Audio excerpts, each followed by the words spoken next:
আপনারা জানেন যে 5ই আগস্ট 2024 সালে যে গণ অভ্যুত্থানের দ্বিতীয় বার্ষিকী পালন উপলক্ষে জাজিরা উপজেলার সারা উপজেলার মতোই জাজিরা উপজেলা 11 দলীয় জোটের আয়োজিত গণমিছিল পূর্ব সমাবেশে সরকারি দলীয় হামলার প্রতিবাদ যে হামলা করেছিল তার প্রতিবাদী আজকে আমাদের এই সাংবাদিক সম্মেলন। আপনারা জানেন যে জাজিরা উপজেলায় আমাদের সাংবাদিকদের মধ্য থেকেও একজন সাংঘাতিকভাবে আহত হয়েছেন, তাকে হাসপাতালে ভর্তি করা হয়েছে, তিনি এখনও হাসপাতালে আছেন।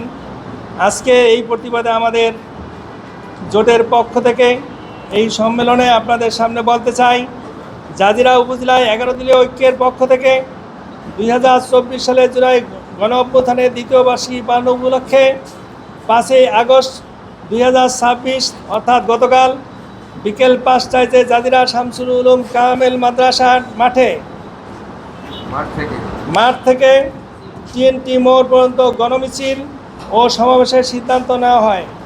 উক্ত গণমিছিল কর্মসূচি সুষ্ঠুভাবে সম্পন্ন করার জন্য জাজিরা উপজেলার জাজিরা থানা ভারপ্রাপ্ত কর্মকর্তা জাজিরা থানাকে লিখিতভাবে অবহিত করা হয় এবং জাজিরা উপজেলা নির্বাহী অফিসারকেও এই বিষয়ে অবহিত করা হয় কর্তৃপক্ষ থেকে। 5/8/2026 অর্থাৎ ওই দিনেই বেলা 1টার সময় ভারপ্রাপ্ত কর্মকর্তা জাজিরা থানা আমাদেরকে অবহিত করেন যে সরকারি দলীয় নেতা কর্মীরা একই মাঠে সমাবেশ করার জন্য অনুমতি চেয়েছে। বিষয়টি নিষ্পত্তির জন্য ওসি সাহেবের আহ্বানে এসিলেন্ট জাজিরা উপজেলা এবং স্থানীয় নেতা কর্মীদের উপস্থিতিতে সিদ্ধান্ত হয় যে 11 দলীয় ঐক্য জাজিরা মডেল মসজিদের সামনে এবং সরকারি দল জাজিরা বাজারের উত্তর মাথায় সমাবেশ করবে। আমরা 11 দলীয় ঐক্য আসর নামাজের পর মডেল মসজিদ থেকে বের হয়ে গণমিছিল পূর্ব সমাবেশ প্রস্তুতি নেওয়ার সময় সরকারি দলীয় ও তাদের অঙ্গ সংগঠনের শতাধিক লোক লাঠি সোঁটা নিয়ে আমাদের উপর অতর্কিত হামলা চালায়। যেই হামলার শিকার হন বিজয় টিভির সাংবাদিক জুয়েল সহ 11 দলীয় ঐক্যের বিভিন্ন পর্যায়ের প্রায় 15 জন নেতা কর্মী আহত হয় এবং সেখানে যে সমাবেশের ব্যানার ছিল সেই ব্যানারকে ছিনিয়ে নেওয়া হয়, যার প্রমাণ ছবি, ভিডিও, অডিও ইত্যাদিতে রয়েছে, আপনারা দেখেছেন। সম্মানিত ভাইরা, সেখানে সাংবাদিক জুয়েল বিজয় টিভির সে গুরুতর আহত হয়েছে। আমাদের বাংলাদেশ খেলাফত মজলিসের জাজিরা উপজেলা সেক্রেটারি হাফেজ মোহাম্মদ শহীদুল ইসলাম, জামাত ইসলামীর উপজেলা নায়েব আমির সিরাজুল ইসলাম এবং কর্মপরিষদ সদস্য উপজেলা জামাতের তাজুল ইসলাম সেলিম, মানিক মিয়া মাসুদ, ফাহিম মাতবর, রাসেল কবির, নুরুল আমিন সহ এভাবে 15 জনেরও অধিক আমাদের ভাইয়েরা আহত হয়েছেন, যাদেরকে প্রাথমিক চিকিৎসার পরে ওখান থেকে বিদায় দেওয়া হয় এবং তারা বিভিন্ন জায়গায় নিজ দায়িত্বে চিকিৎসায় রয়েছেন। সব জায়গার খোঁজখবর আমরা এখনও নিতে পারি নাই।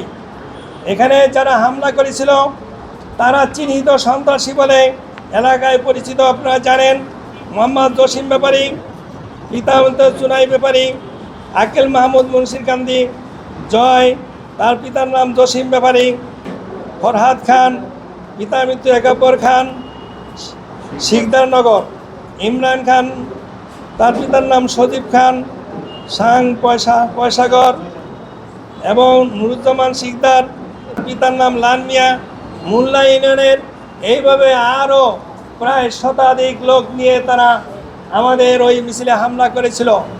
সম্মানিত সাংবাদিক বন্ধুগণ, আমরা দৃঢ় কণ্ঠে জানিয়ে দিতে চাই, এদেশের 11 যে জোট রয়েছে, 11 দলের যে জোট রয়েছে, 11 দলের জোট হচ্ছে এদেশের সরকারি দলের বিরোধী দল।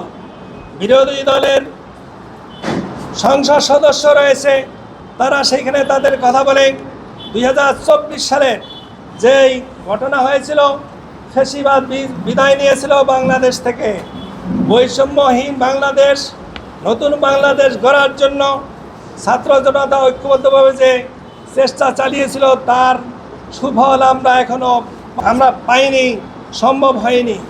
আমরা চাই এভাবে যারা গণতান্ত্রিক অধিকারকে হরণ করতে চায়, আমরা তাদেরকে বলতে চাই, আপনাদের মাধ্যমে, গণতন্ত্রকে হরণ করতে যদি চান তাহলে পিছনের ইতিহাস বলবেন না।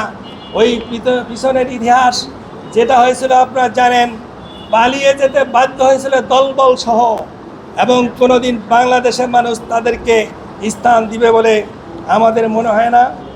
আসুন আমরা এটাকে তীব্র ঘৃণা প্রতিবাদ জানাই। শরীয়তপুর জেলার আর অন্যান্য জায়গা যেগুলো রয়েছে, জাজিরা উপজেলার মতো এরকম দুর্ঘটনা আর ঘটে নাই।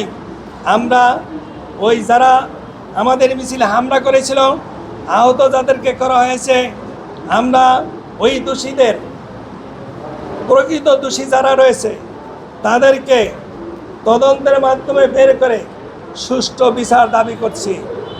আর বাংলাদেশ জামাত ইসলামীর নেতৃত্বে যে 11 দলীয় জোট রয়েছে, আমরা ধৈর্য সাথে তাদের মোকাবেলা করার জন্য সবসময় প্রস্তুত। ভবিষ্যতে এই ধরনের কোনো কর্মকাণ্ড হবে আমরা আশা করি না, এবং যদি হয় তাহলে প্রশাসন সহ যারা সরকারি দলে রয়েছেন তাদেরকেই এই বিষয়টা তাদের মাথায় নিতে হবে, দায়িত্ব তাদের নিতে হবে। এই কারণে যদি মানুষ আবার গণজাগরণ মানুষের মধ্যে সৃষ্টি হয়, তাহলে কি অবস্থা হবে সেটা আপনাদেরকে ভেবে চিন্তা করে দেখতে হবে। সম্মানিত ভাইরা আমার, সাংবাদিক ভাইদের মাধ্যমে আমরা আমাদের এই সাংবাদিক সম্মেলনের মূলত যে দাবি, যে সুষ্ঠু তদন্তের মাধ্যমে এবং কোনো বৈষম্য সৃষ্টি না হয়, আমরা যেন সুষ্ঠু বিচার, ন্যায় বিচার পেতে পারি, এই দাবি আমরা জানাচ্ছি।